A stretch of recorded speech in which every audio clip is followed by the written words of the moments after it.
हमने जो हम आज कर रहे हैं, जो भी प्रीवियस टॉपिक्स थे उनको पहले रिवाइज रिलेटेड टू A2s। अगर इसके बावजूद किसी का कोई प्रॉब्लम रह गया है तो वो मुझसे डिस्कस करता जाए।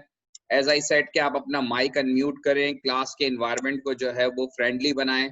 जो आपको प्रॉब्लम है, जो क्वेश्चन है आपका, वो आप देन एंड देयर कर लें, ताकि जो है वो बात के लिए ये प्रॉब्लम ना बचे। आपको बाद में ये कहने की जरूरत ना पड़े कि सर ये बात आप रिपीट कर दें या ये बात हमारी समझ में नहीं आई।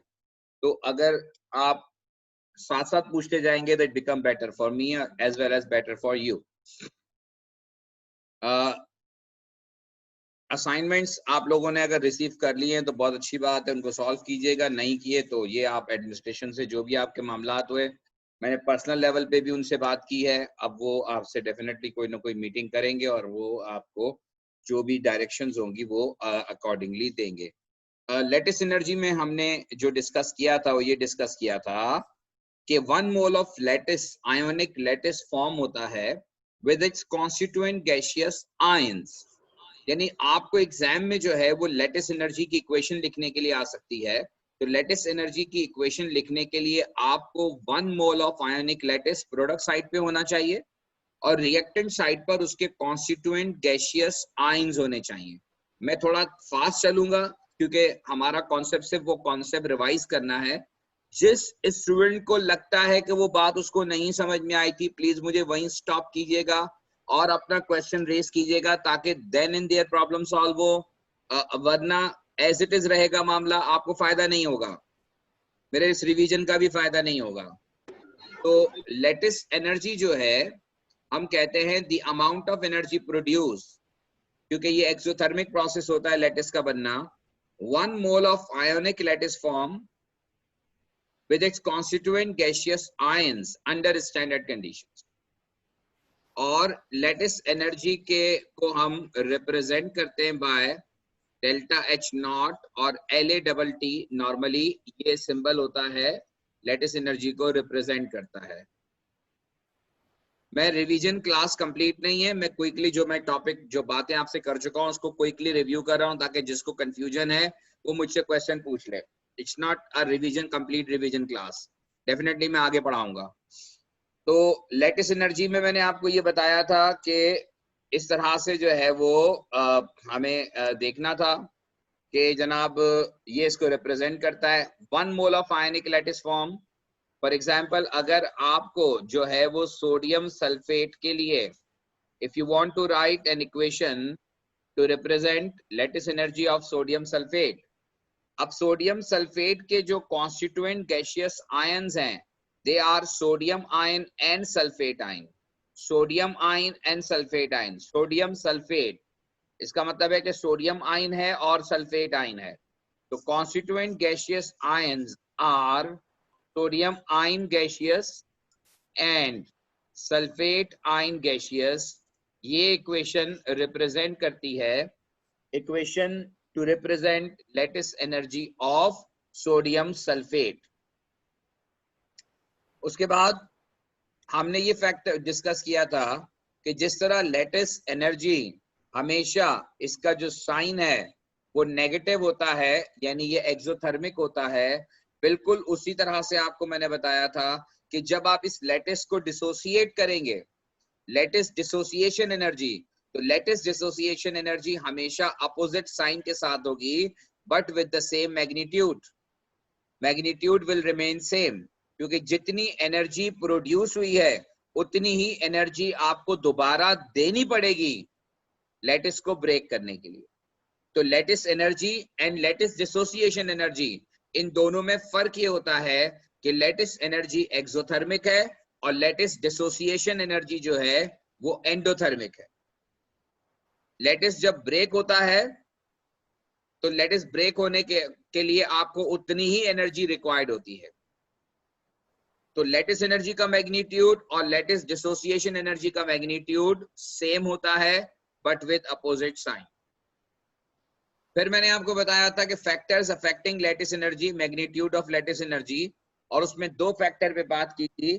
एक मैंने आपको आयोनिक साइज, आयोनिक रेडियस, और दूसरा फैक्टर डिस्कस किया था आयोनिक चार्ज। लेकिन उसमें ये बताया था कि आयोनिक रेडियस और आयोनिक चार्ज में जो इम्पोर्टेंट होता है वो आयोनिक चार्ज होता है। पहले हम ये देखते हैं कि आयोनिक चार्ज चेंज हुआ या नहीं हुआ।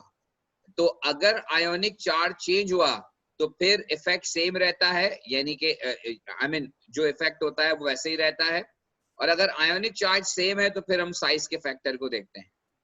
आयोनिक चार्ज का रिलेशन हमने ये डिस्कस किया था कि आयोनिक चार्ज जब बढ़ता है तो magnitude of lattice energy increase करता है। As the ionic charge increases, whether it is positive charge or negative charge, तो increase in ionic charge से magnitude of lattice energy increase करता है।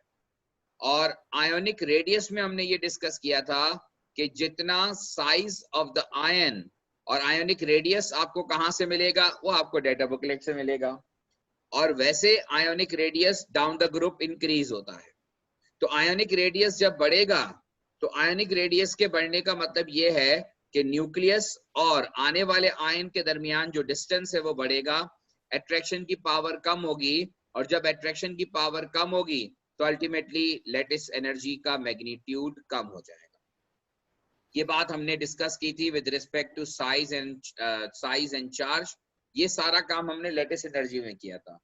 फिर मैंने आपको बताया था कि जब फॉर्मेशन ऑफ आयोनिक लैटिस होता है उसमें कौन कौन से स्टेप्स इन्वॉल्व होते हैं।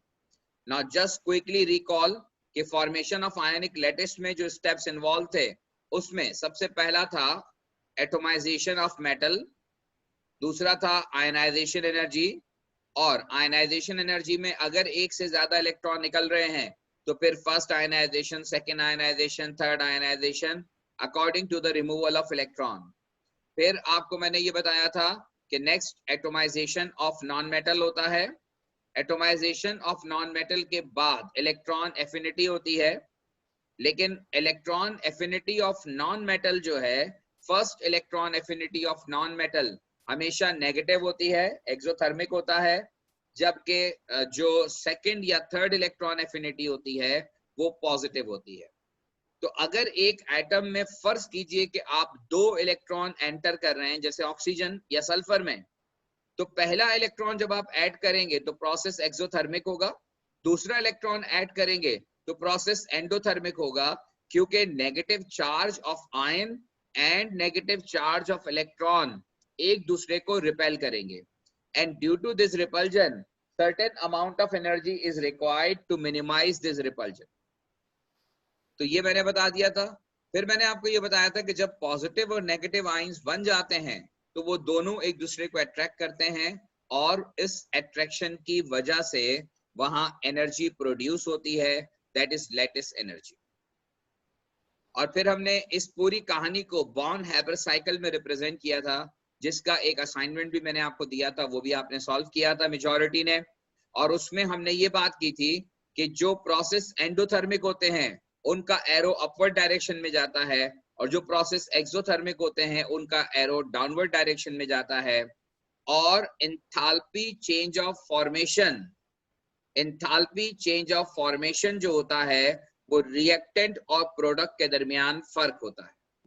जो रिएक्टेंट की एनर्जी और प्रोडक्ट की एनर्जी के दरमियान डिफरेंस होता है, यानी रिएक्टेंट्स और जो आयोनिक लैटिस बनता है उनके दरमियान जो एनर्जी डिफरेंस होता है वो एनर्जी डिफरेंस हम एंथैल्पी चेंज ऑफ फॉर्मेशन कहते हैं। ये हमने डिस्कस किया था with respect to formation of ionic lattice. दूसरी बात जो हमने डिस्कस की थी वो किया था हमने डिसॉल्विंग ऑफ आयोनिक लैटिस या सॉल्युबिलिटी ऑफ आयोनिक लैटिस, के उसमें कौन कौन से एंथैल्पी चेंजेस आते हैं। तो उसमें मैंने आपको कहा था कि यहाँ पे 2 मेजर एंथैल्पी चेंजेस हैं।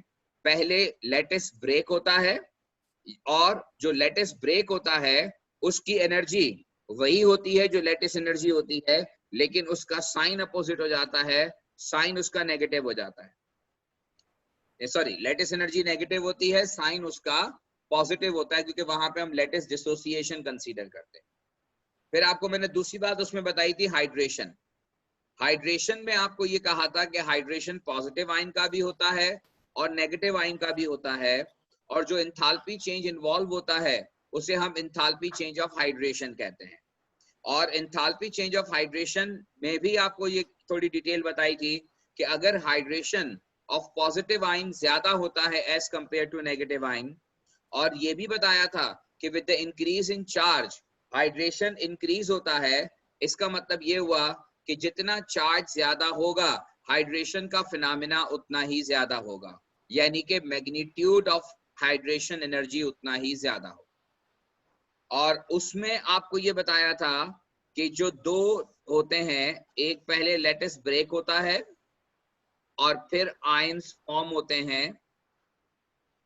ये वाला स्टेप जो था ये ब्रेकिंग ऑफ लैटिस था और ये हाइड्रेशन था।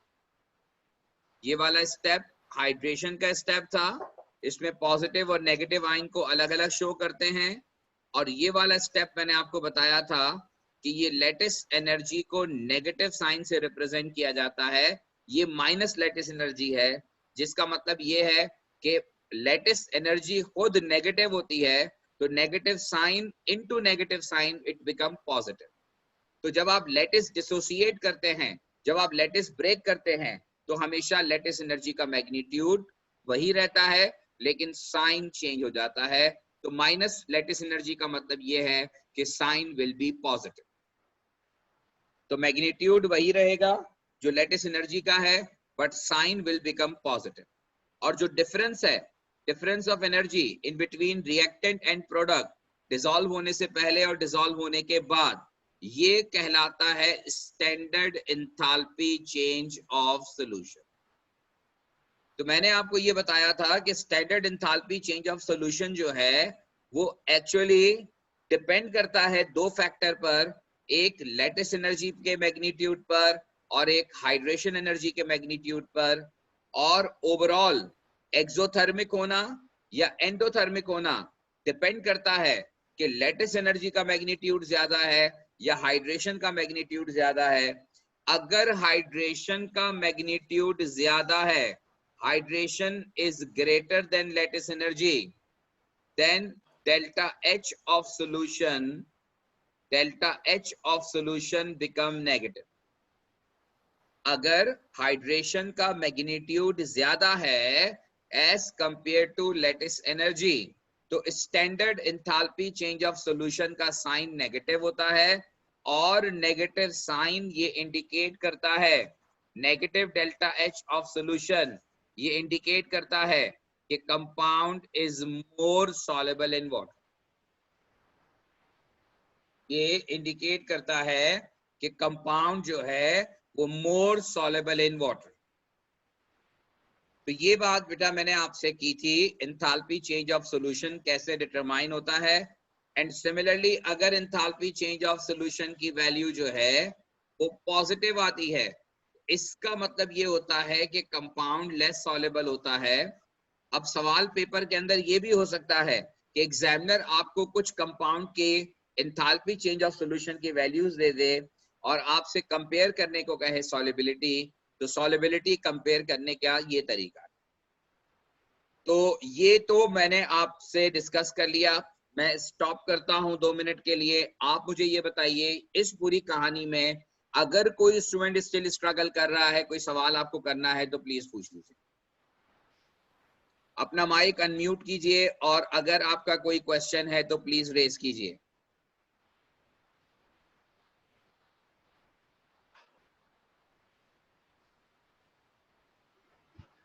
सर मैंने पूछना था फर्स्ट इलेक्ट्रॉन एफिनिटी एक्सोथर्मिक क्यों होती है? फर्स्ट इलेक्ट्रॉन एफिनिटी एक्सोथर्मिक सब में नहीं होती बेटा। फर्स्ट इलेक्ट्रॉन एफिनिटी सिर्फ नॉन मेटल्स के केस में एक्सोथर्मिक होती है। और नॉन मेटल के केस में एक्सोथर्मिक इसलिए होती है कि नॉन मेटल जब इलेक्ट्रॉन गेन करते हैं तो वो स्टेबलाइज होते हैं। तो जहां स्टेबिलिटी जो है वो आती है, जहां स्टेबिलिटी होगी वहां पर कंपाउंड जो है वो ज्यादा एनर्जी रिलीज करेगा, क्योंकि जो चीज स्टेबल होती है वो एनर्जी रिलीज करने के बाद ही स्टेबल होती है। देखिए अगर किसी ऑब्जेक्ट के अंदर एनर्जी ज्यादा है तो उसमें उछल कूद ज्यादा होगी। एक खिलौना है उसमें आप चाबी भरते हैं तो वो चाबी एक्चुअली एनर्जी है।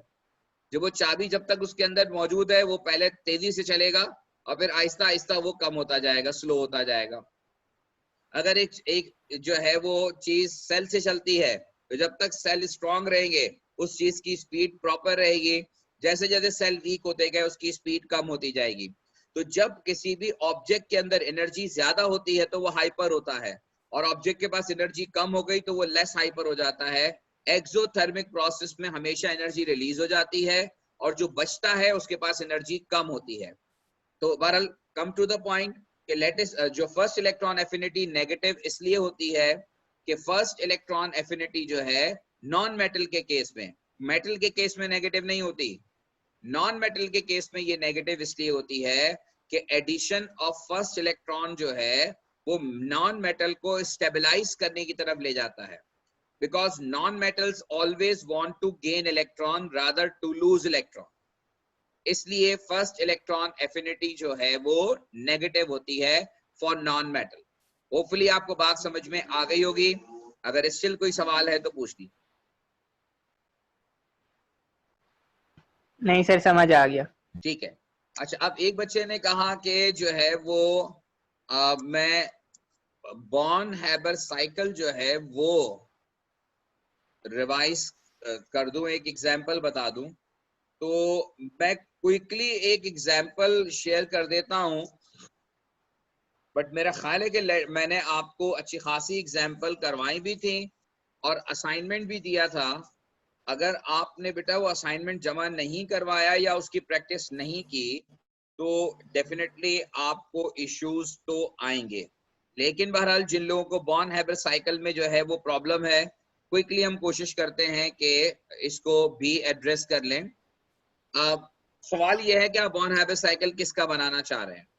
अब जैसे अगर बॉर्न हैबर साइकिल हम डिस्कस करना चाह रहे हैं कि बॉर्न हैबर साइकिल ऑफ कोई कंपाउंड ले लेते हैं लाइक कैल्शियम फ्लोराइड।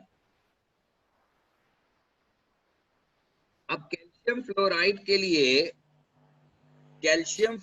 के लिए जो हमारा स्टार्टिंग मटेरियल होगा that could be calcium solid plus fluorine gaseous, जिसका बॉर्न हैबर साइकिल बनाना है उसके कॉन्स्टिट्यूएंट एलिमेंट से आप स्टार्ट करेंगे इन देयर स्टैंडर्ड स्टेट। फिर पहला स्टेप जो है वो एटोमाइजेशन का स्टेप है, जिसमें calcium solid turns to calcium gaseous. ये एटोमाइजेशन हो गई। तो ये स्टेप एटोमाइजेशन का स्टेप है, एटोमाइजेशन ऑफ मेटल का। आफ्टर एटोमाइजेशन पहले एक इलेक्ट्रॉन, ये भी एंडोथर्मिक होगा, और ये स्टेप रिप्रेजेंट करता है फर्स्ट आयनाइजेशन एनर्जी को। और फिर दूसरा step calcium 2 positive ion gaseous plus 2 electron plus fluorine gaseous, ये रिमूवल ऑफ सेकेंड इलेक्ट्रॉन है, this is second ionisation energy. अच्छा, एक बात मैं और बता दूं तमाम लोगों को, ये बहुत समझ लिया अच्छी तरह, अगर आपने स्टेट सिंबल मिस किया तो वहां पे आपके मार्क्स कटेंगे। स्टेट सिंबल मिस नहीं करना, स्टेट सिंबल मेंशन करना जरूरी होता है। उसके बाद जो है वो नेक्स्ट कैल्शियम अपनी जगह रहेगा, ये इलेक्ट्रॉन अपनी जगह रहेंगे, और फिर ये एटोमाइजेशन होगा टू फ्लोरीन गैसियस, और ये है एटोमाइजेशन ऑफ नॉन मेटल, लेकिन इसे मल्टीप्लाई बाय 2 करेंगे, बिकॉज एटोमाइजेशन की डेफिनेशन होती है कि to produce 1 mole of gaseous atom, और यहां पर हम यूज कर रहे हैं 2 mole of gaseous atom.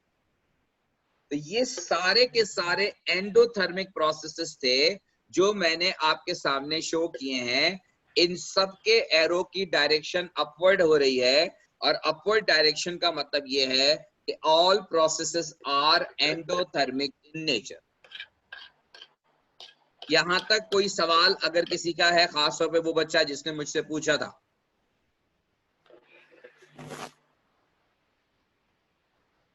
Multiply by 2 सबको क्लियर होना चाहिए, और जहां पर भी कोफिशिएंट इन्वॉल्व है वहां पर आपको उस कोफिशिएंट से मल्टीप्लाई करना पड़ेगा।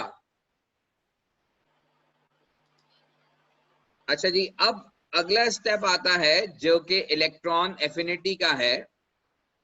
अब ये कैल्शियम 2 पॉजिटिव अपनी जगह रहेगा और जो इलेक्ट्रॉन अवेलेबल हैं 2 इलेक्ट्रॉन, उनमें से एक इलेक्ट्रॉन एक फ्लोरीन लेगा, दूसरा इलेक्ट्रॉन दूसरा फ्लोरीन लेगा और ये दोनों कन्वर्ट हो जाएंगे into 2F negative ion gaseous, और ये रिप्रेजेंट करता है first electron affinity multiply by 2, क्योंकि यहां पर इलेक्ट्रॉन एफिनिटी जो है वो फ्लोरीन की है। एक फ्लोरीन एक इलेक्ट्रॉन गेन करेगा, इसलिए यहां पर फर्स्ट इलेक्ट्रॉन एफिनिटी इन्वॉल्व होगी, लेकिन हमारे पास फ्लोरीन 2 हैं, 2 मोल ऑफ फ्लोरीन है, इसलिए first electron affinity should multiply by 2। और अब आखिर में जो पॉजिटिव और नेगेटिव आयंस हैं ये एक दूसरे को अट्रैक्ट करते हैं to form calcium fluoride solid, और इन दोनों के दरमियान जो एनर्जी डिफरेंस है that is enthalpy change of formation. ये ओवरऑल स्टोरी है जो बॉर्न हैबर साइकिल की है। मेजॉरिटी केसेस में स्टेप्स यही होते हैं, लेकिन अगर कोई स्टेप यहाँ पर ऐड होता है तो वो उस सूरत में हो सकता है कि अगर थर्ड आयनाइजेशन एनर्जी इन्वॉल्व हो, जैसे एल्युमिनियम का केस है, या फिर अगर ऑक्सीजन और सल्फर के केस में first and second electron affinity involve है, या नाइट्रोजन के अंदर थर्ड इलेक्ट्रॉन एफिनिटी भी आ जाती है, तो उन तमाम केसेस के अंदर तो बात तब्दील हो सकती है, लेकिन अदरवाइज जो है वो स्टोरी ये इसी तरह से रहेगी। Any question?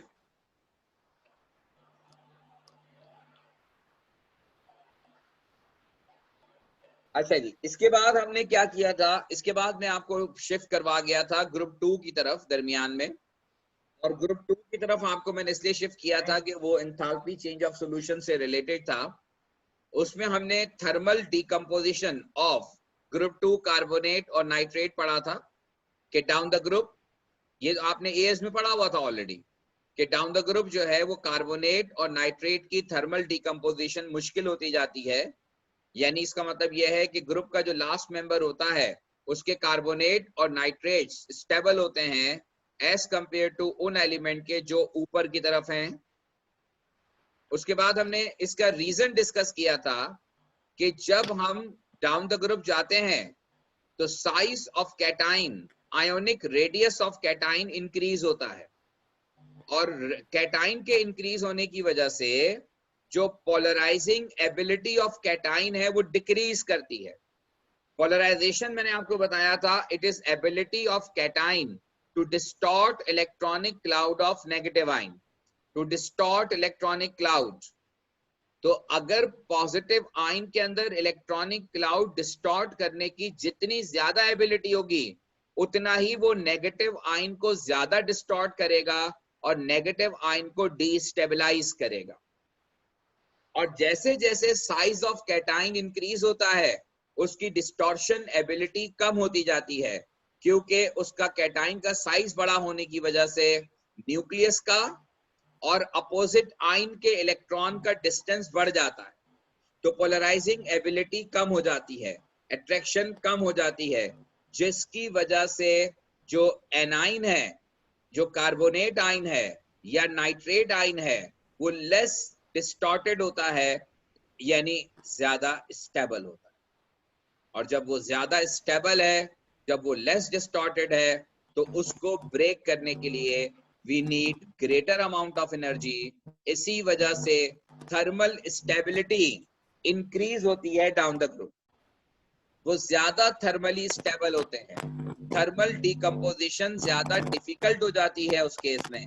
और उसका रीजन यही है कि as we go down the group तो डिस्टॉर्शन कम होने की वजह से नेगेटिव आयन कम डिस्टॉर्टेड होता है, और उसी रीजन की वजह से जो है वो आपको ज्यादा एनर्जी देनी पड़ती है उसको डिस्टॉर्ट करने। कि मैंने आपको ग्रुप 2 के कार्बोनेट और नाइट्रोएट के थर्मल डिकम्पोजिशन या उनकी थर्मल स्टेबिलिटी का रीजन बताया।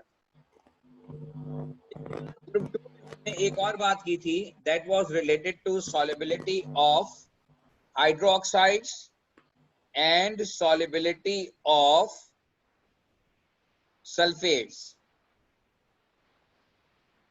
Of group 2।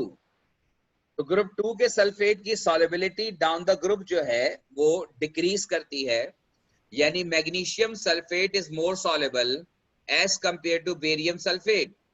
और उसका रीजन मैंने आपको ये बताया था कि मैग्नीशियम सल्फेट और बेरियम सल्फेट में सॉल्युबिलिटी जो है वो डिपेंड करती है दो मेजर फैक्टर पर, जो मैं आपको पहले भी अभी थोड़ी देर पहले बताया था, हाइड्रेशन पर और लैटिस एनर्जी के मैग्नीट्यूड पर। जब हम डाउन द ग्रुप जाते हैं तो साइज बड़ा होने की वजह से लैटिस एनर्जी का मैग्नीट्यूड भी कम होता है और हाइड्रेशन एनर्जी का मैग्नीट्यूड भी कम होता है, लेकिन हाइड्रेशन का मैग्नीट्यूड ज्यादा तेजी से कम होता है, ग्रेटर एक्सटेंट पर होता है as compare to decrease in lattice energy, जिसकी वजह से overall enthalpy change of solution become positive, या overall enthalpy change of solution will change from exothermic to endothermic. इसीलिए सल्फेट की solubility down the group decrease करती है। जबकि इस मेटल हाइड्रोक्साइड्स में, ग्रुप 2 हाइड्रोक्साइड्स में, ये कॉन्सेप्ट बिल्कुल रिवर्स है कि वहां पर हम ये कहते हैं कि हाइड्रेशन जो है और लैटिस में लैटिस एनर्जी का मैग्नीट्यूड ज्यादा तेजी से कम होता है as compare to hydration.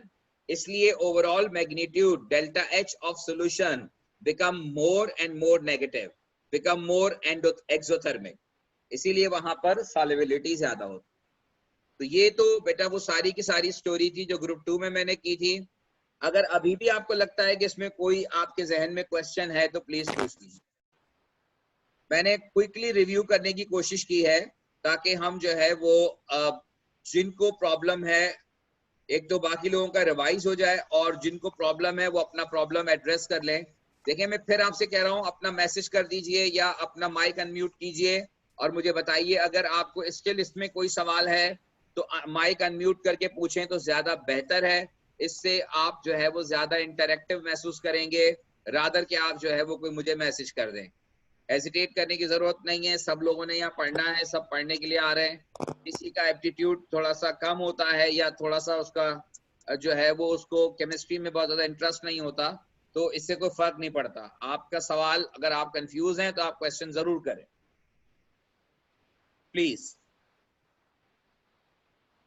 Sir मैं बुक पढ़ी थी, उसमें एंट्रोपी की हेडिंग के साथ एक गिब्स साइकिल भी था, वो हमारे सिलेबस में नहीं है या पढ़ना नहीं है? बेटा अभी हमने पढ़ा नहीं है गिब्स फ्री एनर्जी, अभी हम पढ़ेंगे। गिब्स फ्री एनर्जी इसके बाद पढ़ाई जाती है, एंट्रोपी के बाद।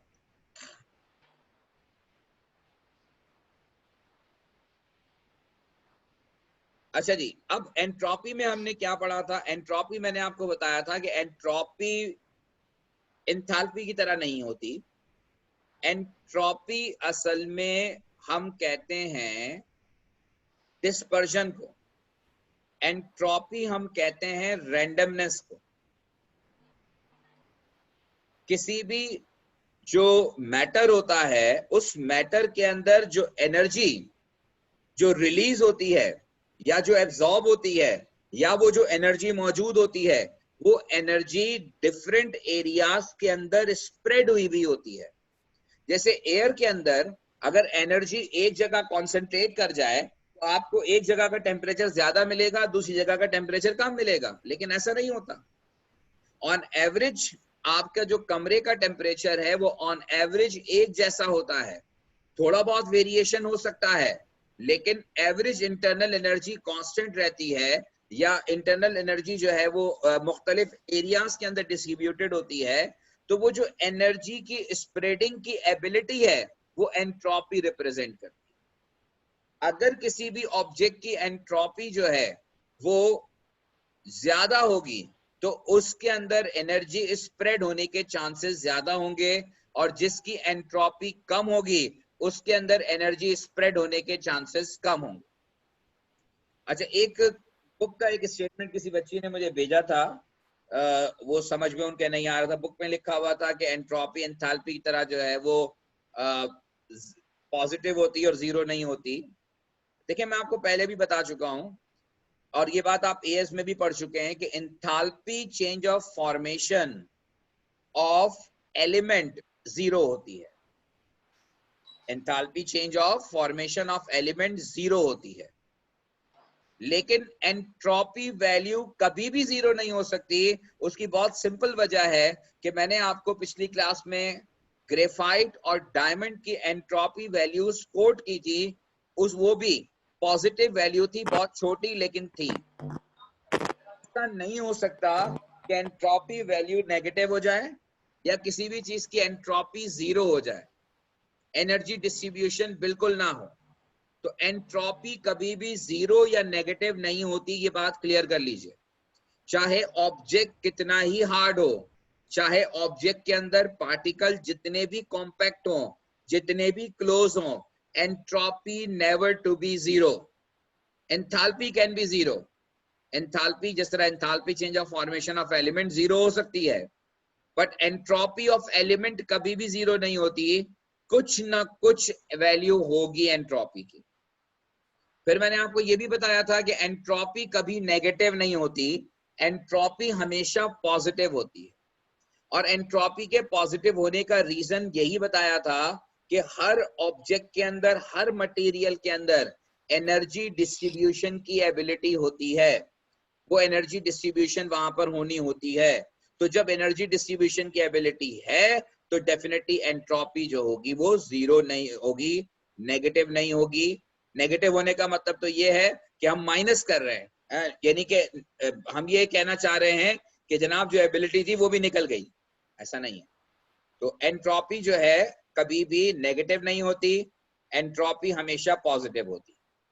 लेकिन यस, एंट्रोपी चेंज जो होता है इट मे बी नेगेटिव और पॉजिटिव।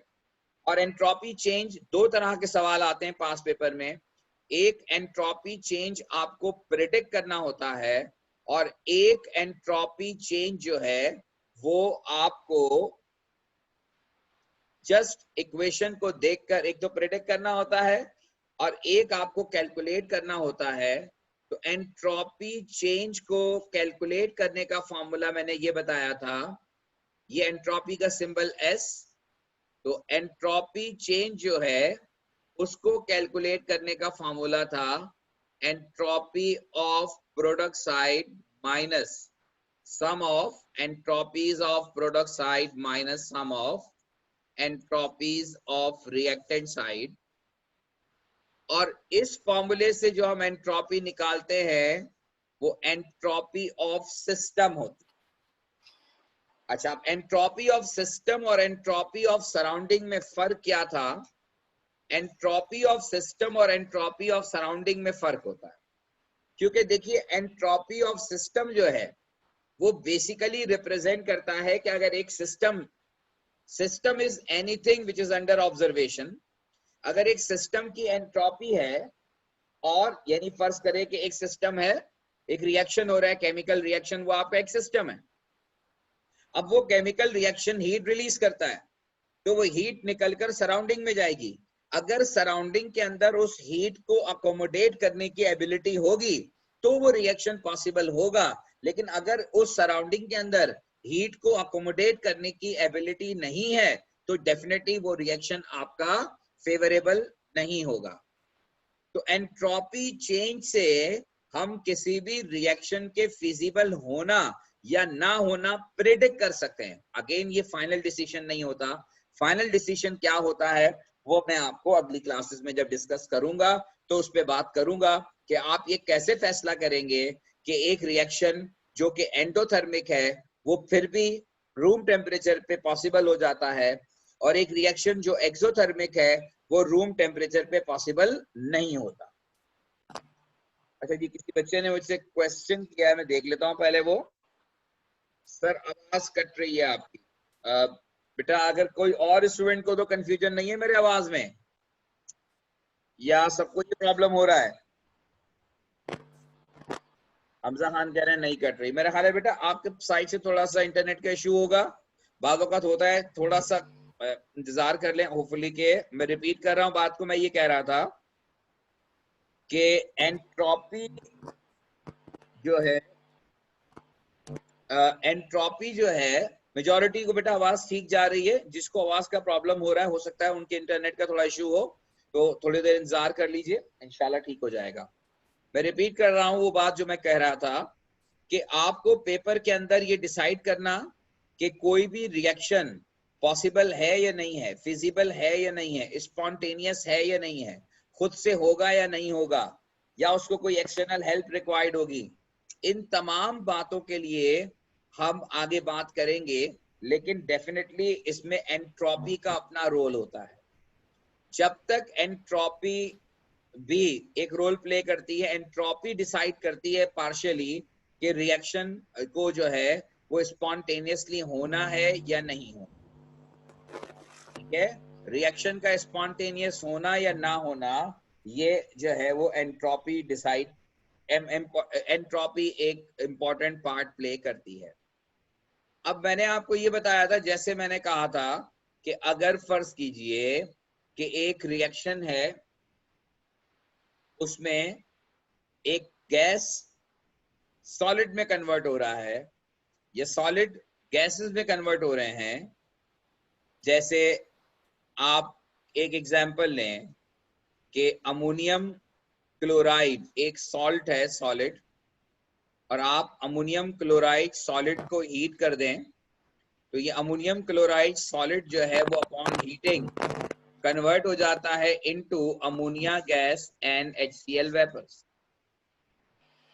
अब ये चेंज आपको आता है पेपर के अंदर और एग्जामिनर आपसे पूछता है कि आप ये बताओ कि यहाँ पर जो एंट्रोपी चेंज है वो एंट्रोपी चेंज क्या आएगा, पॉजिटिव आएगा या नेगेटिव आएगा। तो यहाँ पर एंट्रोपी चेंज का पॉजिटिव होना या नेगेटिव होना इक्वेशन को देखकर, हमारे पास वैल्यूज नहीं है, अगर वैल्यूज होती तो हम कैलकुलेट कर लेते एंट्रोपी चेंज ऑफ सिस्टम, लेकिन अगर वैल्यूज ना हो और जस्ट आपको एग्जामिनर प्रिडिक्ट करने के लिए कहे तो इस रिएक्शन में प्रिडिक्शन क्या होगी, कोई आंसर कर सकता है? Entropy change would be positive और नेगेटिव? पॉजिटिव। पॉजिटिव। क्यों, रीजन बताओ बेटा। विक्रम, ठीक है पॉजिटिव। बेटा रीजन बताओ। गैस प्रोड्यूस हो रही है। सॉरी, गैस प्रोड्यूस हो रही है। गैस प्रोड्यूस हो रही है। और थोड़ा इसको और एलेबोरेट करो, इसको फुल मार्क लेने के लिए थोड़ी और बात भी करनी पड़ेगी। किस चीज से गैस प्रोड्यूस हो रही है, क्या चीज किस में कन्वर्ट हो रही है? सॉलिड गैस में कन्वर्ट हो रही है। गैस में कन्वर्ट हो रहा है तो उसका डिसऑर्डर ज्यादा है। बिल्कुल। आप ये एक तो ये कह सकते हैं कि the number of moles of gases at product side are greater as compared to reactant side। इसका एक पॉसिबल आंसर ये हो सकता है। रीजन कि यहाँ पर जो एंट्रोपी चेंज है डेल्टा S नॉट की वैल्यू है, तो हम प्रेडिक्ट कर रहे हैं वो पॉजिटिव प्रेडिक्ट कर रहे हैं, क्योंकि एग्जामिनर जो पेपर में क्वेश्चन देता है वो ये कहता है कि predict and explain whether the entropy change of the following conversion is positive or negative, whether entropy is increasing or decreasing। तो यहाँ पर entropy increase हो रही है, क्यों? Because 1 mole of solid is converted into 2 mole of gases। 1 mole of solid is converted into 2 mole of gases, that means randomness increase, number of particles are increased।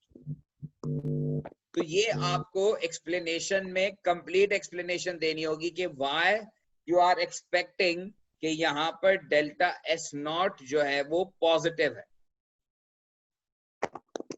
इस तरह से किसी भी रिएक्शन में जहां पर आप जो है ऑब्जर्व करें कि number of mole of gases increase हो रहे हैं प्रोडक्ट साइड पर एज कंपेयर टू रिएक्टेंट, तो वहां एंट्रोपी चेंज पॉजिटिव आता है।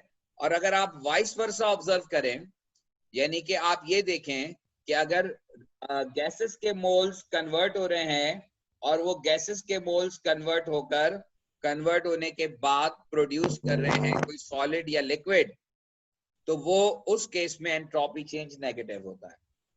एक चीज मैंने और बताई थी कि अगर कोई सॉलिड को आप डिसॉल्व करते हैं इन वाटर तो वो सॉलिड आयोनाइज होता है and it is converted into magnesium ion aqueous plus sulphate ion aqueous. और ये बताइए अब यहाँ पर आप क्या कहते हैं कि यहाँ पर एंट्रोपी चेंज जो है वो क्या आएगा?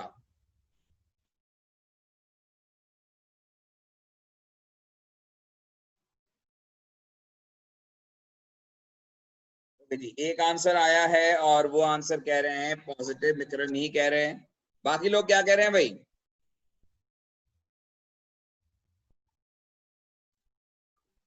यहाँ पर 1 मोल ऑफ सॉलिड कन्वर्ट हो रहा है into 2 mole of ion. 1 mole of solid is converted into 2 mole of ions. तो ज़ैनब फातिमा इज पॉजिटिव, बिल्कुल ठीक है, पॉजिटिव की बात बिल्कुल ठीक है, लेकिन ये बता रहे हैं हम, अब एक्सप्लेनेशन भी देनी है। हिरा रहमान पॉजिटिव, बिल्कुल ठीक है, अब इसकी एक्सप्लेनेशन देनी है। हाउ वुड यू एक्सप्लेन के why entropy change is positive here? Because of amount of disorder in system increases. अच्छा ये तो बेटा amount of disorder है, आपने बिल्कुल ठीक कहा, amount of disorder increase हो रहा है, but why it is increasing? Examiner explain करने को कह रहा है। Due to change in state. Aqueous is not a state बेटा। आप इसको solid to aqueous, okay? Due to change in, मैं यही कह रहा हूं आपको बेटा कि एक्वस कोई स्टेट नहीं होता। आप ये नहीं कह सकते कि ये स्टेट चेंज हुआ है। इट डिसॉल्व्स, डिसॉल्व में स्टेट चेंज होने का टर्म नहीं आता। Aqueous is not considered as state. State एक इंडिपेंडेंट प्रॉपर्टी है। अच्छा यहां पर आप इसको एक्सप्लेन करेंगे कि because 1 mole of solid is converted into 2 mole of ions. यहाँ पर एक्सप्लेनेशन होगी कि 1 mole of solid is converted into 2 mole of ion, that's why randomness is increase. तो रैंडमनेस तो बढ़ रही है, बिल्कुल बात ठीक है, लेकिन रैंडमनेस के बढ़ने की जगह it dissolves and give ions. बिल्कुल आप, ये बात बिल्कुल ठीक थी आपकी, लेकिन इसके साथ ये ऐड करना जरूरी था कि आयंस का नंबर ज्यादा है। आयंस का नंबर जो है वो ज्यादा है, तो 1 mole of solid is dissolved to make 2 mole of ions. Therefore spreading will increase, disorder will increase and entropy change will become positive. Entropy change will become positive here.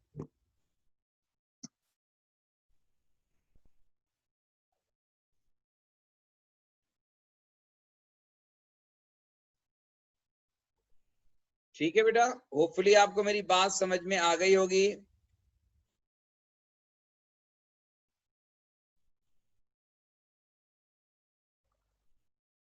और अगर कोई सवाल है आपका तो प्लीज पूछ लीजिए।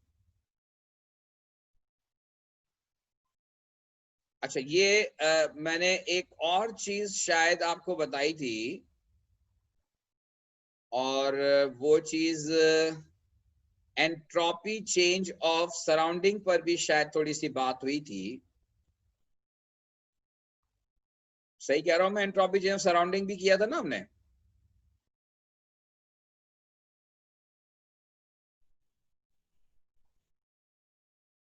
Entropy change of surrounding, yes okay. तो बस अब फाइनली इसमें एंट्रोपी चेंज ऑफ सराउंडिंग मैंने कोशिश की है कब तक कि मैंने जितना A2 का करवाया है आज क्लास में मैंने वो सारी चीजें जो है वो रिकॉल करवा दी हैं। अभी भी किसी को लगता है कि टेम्पो फास्ट है, अभी भी लगता है किसी को कि जो है वो चीजें समझ में नहीं आ रही, तो प्लीज जो है वो आप पढ़ने की खुद भी कोशिश कीजिए, थोड़ी सी अपनी आदतें तब्दील करने की कोशिश कीजिए। पढ़ाई बहरहाल करनी है भाई, इसके बगैर जो है वो रिजल्ट नहीं आएगा।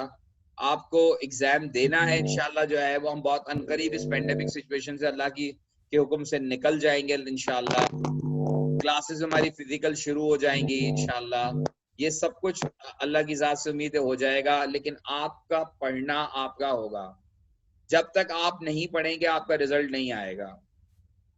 एंट्रोपी चेंज ऑफ सराउंडिंग का फॉर्मूला मैंने बताया था आपको कि माइनस साइन फॉर्मूले के अंदर है, डेल्टा एच ऑफ रिएक्शन, जो भी रिएक्शन आप कर रहे हैं, जिसका भी एंट्रोपी चेंज निकाल रहे हैं वो लेंगे, और उस एंट्रोपी चेंज को जो है एंट्रोपी चेंज ऑफ रिएक्शन या जो भी एंट्रोपी चेंज आ रहा है जो गिवन है आपको इक्वेशन के अंदर या किसी प्रोसेस के अंदर, तो उस एंट्रोपी चेंज को आप डिवाइड करते हैं बाय टेम्परेचर, और ये टेम्परेचर इन केल्विन होता है। ये जरूरी है क्योंकि एंट्रोपी का जो अपना यूनिट होता है वो मैं पहले बताना था मुझे, लेकिन मैं बता चुका हूं वैसे तो खैर, लेकिन रिपीट करने के दौरान मुझे बताना चाहिए था कि it should be joules per kelvin per mole होता है। तो एंट्रोपी ऑफिशियली हमेशा जूल्स में शो की जाती है, जबकि एंथैल्पी जो है वो हमेशा किलो जूल में शो की जाती है। तो ये यूनिट का फर्क ध्यान में रखिएगा, मिस्टेक नहीं कीजिएगा वैल्यू पुट करते हुए। अच्छा जी, please tell Abu Bakar to turn his mic off. अच्छा जी, मेरा ख्याल अबू बकर ने सुन ली बात।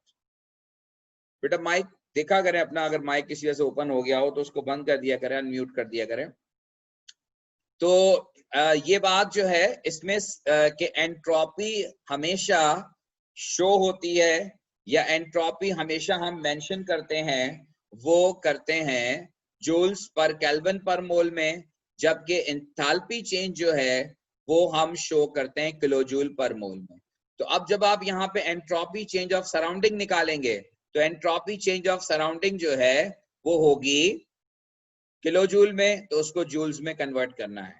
आज सिंपली इस फॉर्मूले को मैं ऐड कर रहा हूं और इस पर बात मजीद हम इंशाल्लाह अगली क्लास में करेंगे। ये टोटल एंट्रोपी चेंज जो है, टोटल एंट्रोपी चेंज, ये बड़ा इंपॉर्टेंट फैक्टर है किसी भी रिएक्शन के होने या ना होने या फिजिबल होने को डिसाइड करने के लिए। क्योंकि फर्ज करें सिस्टम एनर्जी निकाल रहा है, सराउंडिंग में कैपेसिटी ज्यादा है तो वो सारी एब्जॉर्ब कर लेगा, या सिस्टम इतनी ज्यादा रिलीज कर रहा है और सराउंडिंग के पास एबिलिटी ही नहीं है उतनी उसकी एब्जॉर्ब करने की, तो फिर इसका मतलब रिएक्शन नहीं होगा।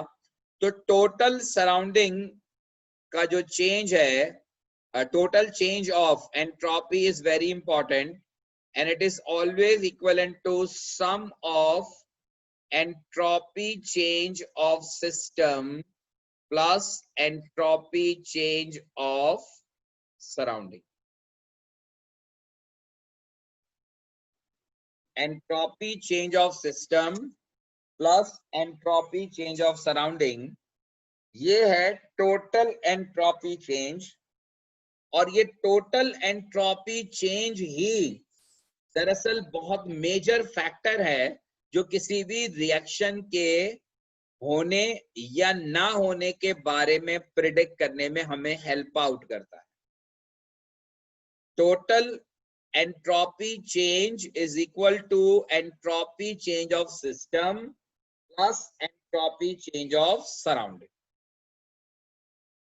अब एंट्रोपी चेंज ऑफ सिस्टम आप कैलकुलेट करेंगे, एंट्रोपी चेंज ऑफ सराउंडिंग आप कैलकुलेट करेंगे, और फिर उस कैलकुलेशन की बेस पर ये डिसाइड होगा कि अगर entropy change, total entropy change अगर पॉजिटिव है तो ये इंडिकेट करता है कि in term of entropy this reaction is feasible.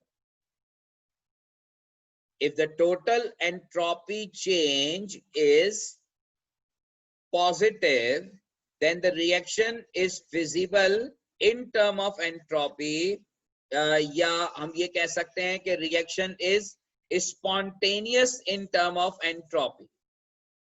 Still ये पूरी बात नहीं है, ठीक है। मैंने जैसे आपसे कहा था कि अभी हमें बात गिब्स फ्री एनर्जी की करनी है, जो असल फैक्टर है जिसकी मदद से हम ये डिसाइड करते हैं कि आया रिएक्शन होगा या नहीं होगा। लेकिन अगर एग्जामिनर सिर्फ एंट्रोपी की टर्म में आपसे सवाल करता है तो वो चीज मैं आपको बता रहा हूं कि इन टर्म ऑफ एंट्रोपी अगर total entropy change is positive तो हम ये कहते हैं कि reaction is feasible in term of entropy, और अगर टोटल एंट्रोपी चेंज जो है वो नेगेटिव आ रहा है, तो ये इंडिकेट करता है कि reaction is not feasible in term of entropy. यानी इसका मतलब ये है कि जितनी एनर्जी रिलीज होनी है उतनी एनर्जी एब्जॉर्ब करने की कैपेसिटी सराउंडिंग के पास नहीं है। तो ये आपको जो बात है वो जहन में रखनी है, because there are few question in the past paper जहां पर ये वाला कॉन्सेप्ट इस्तेमाल हुआ है। ठीक है बेटा, मैंने कोशिश की है कि आज की क्लास में कॉम्प्रिहेंसिवली रिकॉल करवा दूं कॉन्सेप्ट। अभी भी आपको लगता है कि कोई बात आपकी रह गई है, क्योंकि अब मैं इसको कंटिन्यू करूंगा अगली क्लास में, लेकिन अगर आपको लगता है कि स्टिल कोई ऐसी बात है जो A2 से रिलेटेड, कि जो आपको लग रहा था कि एस की तो बात समझ में आ गई लेकिन A2 में स्टिल कुछ कंफ्यूजन है, तो अगर होपफुली वो क्लियर हो गए होंगे, और अगर अभी भी आपको लगता है कि नहीं क्लियर, तो प्लीज अनम्यूट कीजिए और बताइए कि क्या आपके इश्यूज हैं।